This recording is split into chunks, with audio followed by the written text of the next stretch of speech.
Hello mga ka-home bakers! Sa wakas na perfect ko na itong matcha crinkles na to. At good thing, sa isang recipe nakagawa pa ako ng 3 flavor. One recipe, 3 flavors. Kaya hindi ko na i-gatekeep ang recipe na to, kaya samahan niyo ako at gawin na natin ito. Kailangan lang natin ng 1/3 cup of corn oil. 1/3 cup din ng brown sugar. At 1/3 cup din ng white sugar. Maglagay tayo ng 1/4 teaspoon of iodized salt, 2 piraso ng large eggs. Sa paggawa talaga ng crinkles, kailangan exact measurement. Tapos maglalagay tayo dito ng melted white chocolate. Kung sa brand naman, kahit ano, pero ang gamit ko ay Berils. Hinalo ko lang ito gamit itong wire whisk. Sinet aside, tapos punta naman tayo sa dry ingredients. Para sa dry ingredients, kailangan natin ng 240 grams of all-purpose flour, 1/4 teaspoon ng baking powder, at 1/4 teaspoon din ng baking soda. By the way, sinift ko pala silang magkakasama, tapos nilagay ko na yung dry ingredients dito sa ating wet mixture. This time, gagamit ako ng rubber spatula or spatula kung ano man yan sa paghahalo ng ating crinkles batter. Ganyan ang magiging texture niya. Kung i-compare nyo siya sa cookie dough, medyo stable ang cookie dough compare dito ay hindi. Pero okay lang yan. By the way, hinati ko to sa 3 since gagawa ako ng 3 flavor. Ang isang buong recipe ay nasa 600 grams. Nagkaroon tayo ng 3 sets na tig to 200 grams. Ngayon, simulan natin sa red velvet.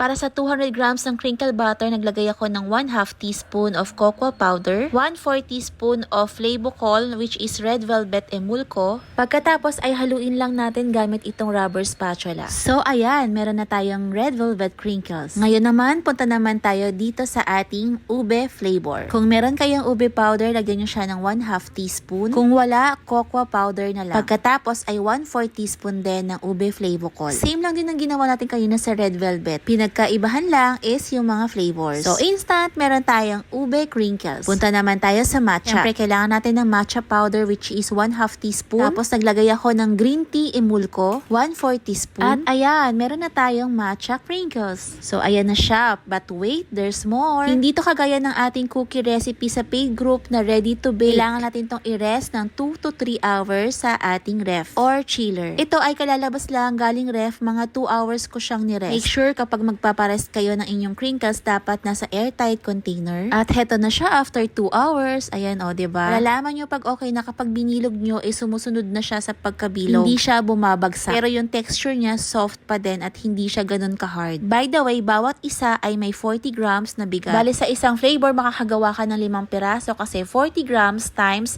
5 is equal to 200 grams. Huwag tayo magbe-base sa scoop-scoop lang. Yan ang madalas kong sinasabi sa mga ka-home bakers natin na nasa paid group dahil magbe-base tayo ng baking time doon sa bigat o timbang. After ko nga itong ma-weigh na may 40 grams bawat isa, i-roll na natin ito. Mas maganda kung naka-gloves kayo gaya nitong gamit ko. Kasi kapag naka-bare hands ka, kahit anong dough, minsan dumidikit talaga sa kamay natin. At after ko ang ma-roll lahat, pagulungin naman natin yung ni-roll natin dito sa white sugar or granulated sugar. Mas maganda kung ma-roll nyo siya sa granulated sugar kasi ito yung tumutulong para mag-hold yung ating powdered sugar sa ating crinkles. At pagkatapos, i-roll naman natin siya sa ating powdered sugar. By the way, isasalang natin ito sa oven which is 175 degrees Celsius at ibibake natin ng 40 gram na crinkles ng 10 minutes. By the way, naka-preheat po itong aking oven bago ko sinalang itong ating crinkles. Again, 10 minutes baking time. Ang gandang pagmasda nung nakita nyo siyang nag-crack na at nag-spread. After mag-cool down ng 5 minutes, pwede nyo na siyang ilipat sa wire wrap para mas lumamig pa siya at ready to eat na ito. By the way, sinama ko na rin sa photoshoot ang aking chocolate crinkles. At yun lamang for today's video. Thank you for watching!